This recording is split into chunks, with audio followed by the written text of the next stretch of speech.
ভোর ৫টা, শহর তখনও ঘুমিয়ে। ঠিক তখনই কায়িক শ্রমের এক যোদ্ধা কাজে বের হয়। তার চোখে ঘুম, কাঁধে দায়িত্ব।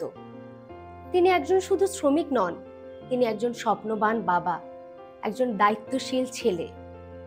তার ঘামের উপর দাঁড়িয়ে আছে আমাদের এই শহর। স্কুল, কলেজ, আদালত, হাসপাতাল সবকিছুতেই রয়েছে তাদের ঘাম, অক্লান্ত পরিশ্রম এবং ন্যায্যতা পাওয়ার সংগ্রাম।